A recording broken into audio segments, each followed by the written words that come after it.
VK news, राष्ट्र के नाम।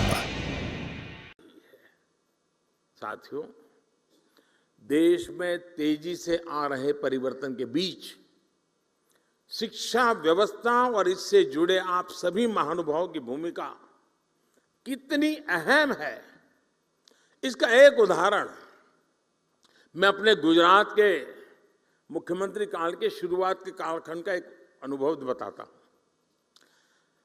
मैं नया नया मुख्यमंत्री बना था।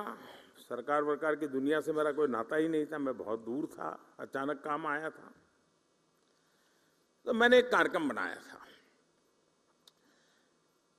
मेरे सभी सचिवों को मैंने कहा कि आप ही आपके डिपार्टमेंट के मुख्यमंत्री हैं और मुझे बताइए 5 साल में आप अपने डिपार्टमेंट को कहां ले जाओगे, कैसे ले जाओगे, अचीव क्या करोगे, उससे गुजरात के सामान्य मानवी के जीवन को क्या लाभ होगा, उसका एक आपका विजन और पूरी डिटेल के साथ प्रेजेंटेशन कीजिए।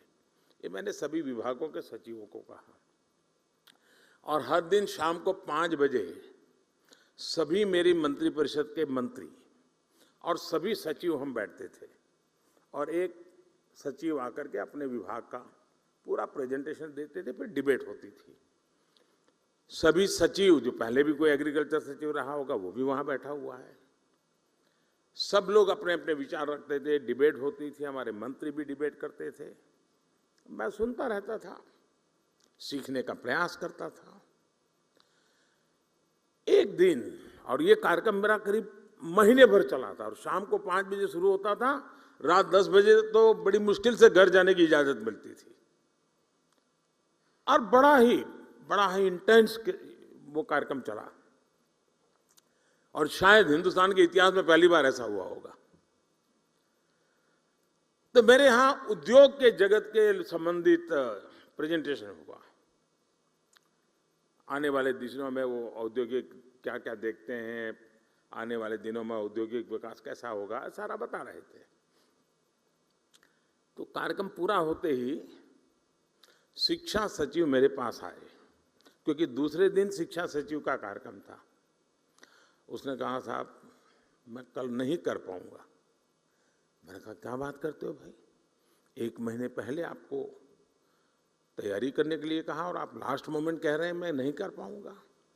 उन्होंने कहा, तैयार तो है, मैं कर सकता हूं, लेकिन आज जो मैंने औद्योगिक विकास का जो प्रेजेंटेशन देखा उसको देख करके मुझे लगता है कि हमारा उनका कोई मेल ही नहीं है। हम बाएं जा रहे हैं, वो दाएं जा रहे हैं। तो मैं इसकी लाइट में मेरे जो प्रेजेंटेशन है उसको मॉडिफाई करने के लिए मुझे समय चाहिए, तब जाकर के हम एक इंक्लूसिव ग्रोथ की दिशा में साथ मिलकर के शिक्षा हो इंडस्ट्री चल सकते हैं।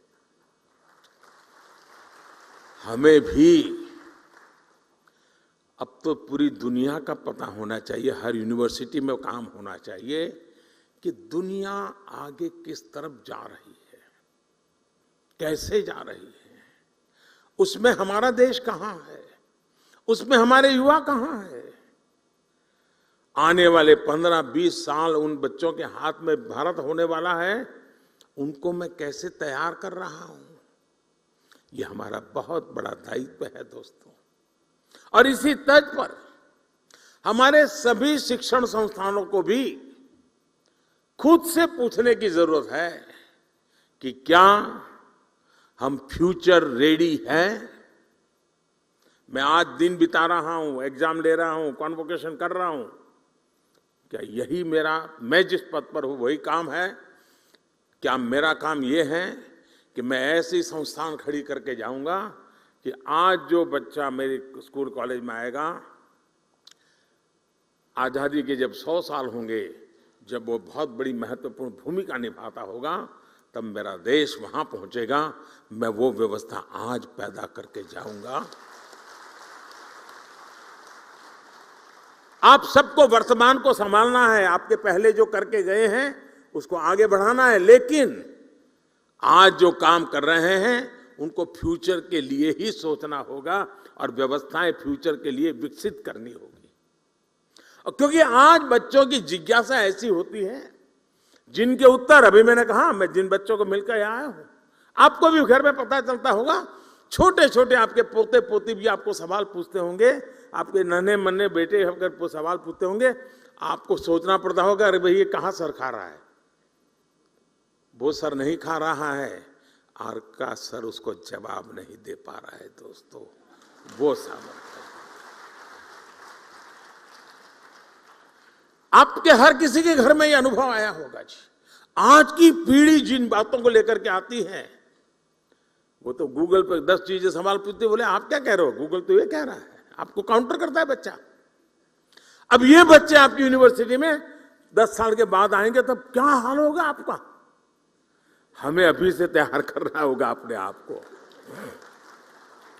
आप घर में भी उसके अपने बच्चों के साथ मिसमैच अनुभव कर रहे हैं। जब स्कूल कॉलेज के कैंपस के अंदर बहुत बड़ी मात्रा में युवा पीढ़ी होगी, इस प्रकार से नई सोच के साथ आई होगी, और हम वहां उसके योग्य नहीं होंगे, तो उनके साथ कितना बड़ा गहरा अन्याय हो जाएगा दोस्तों। और इसलिए आवश्यक है कि हम भविष्य को जाने समझे, व्यवस्थाओं को विकसित करें। मैं अभी कुछ दिन पहले डिजिटल इंडिया अभियान के तहत गांधीनगर में एक एग्जीबिशन देखने गया था। वहां सरकारी स्कूल के बच्चे थे, 12वीं 10वीं या 11th के बच्चे थे। वहां बच्चों ने जो प्रोजेक्ट तैयार किए थे, जो आइडियाज रखे थे, मैं बहुत उसको समझने की, देखने का प्रयास कर रहा था, और मैं प्रभावित हुआ था इन बच्चों के काम से। रिसर्च का ऐसा पोटेंशियल, कम उम्र में ऐसे ऐसे इनोवेशन वाली बातें सुनकर मैं दंग रह गया। वहां कई बच्चे बायोटेक और जेनेटिक्स में इंटरेस्टेड थे। उनकी क्लास में जब साइंस के फंडामेंटल्स पढ़ाए जा रहे, तब वो जीन मैपिंग, एफिनिटी क्रोमेटोग्राफी और जेनेटिक लाइब्रेरी बेस्ड टूल्स की बात कर रहे थे।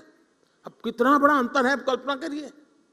मैं उनके काम को देखकर सोच रहा था कि जब ये हायर एजुकेशन में पहुंचेंगे, तो हमारे इंस्टीट्यूशन इनकी आधुनिक सोच के मुताबिक तैयार होंगे क्या। अगर हम इन बच्चों के लिए उनके हायर एजुकेशन में पहुंचने का इंतजार करेंगे, तब तक दुनिया बहुत आगे निकल जाएगी दोस्तों। इसलिए हमें ये अभी से सोचना होगा कि जिस उम्र में भी बच्चों के मन में मोटिवेशन है, उसी उम्र में उन्हें गाइडेंस और रिसोर्स मिले, इसका प्रबंध हमने सोचना पड़ेगा। हमें अपने संस्थान में ऐसी व्यवस्था तैयार करने पर काम करना चाहिए।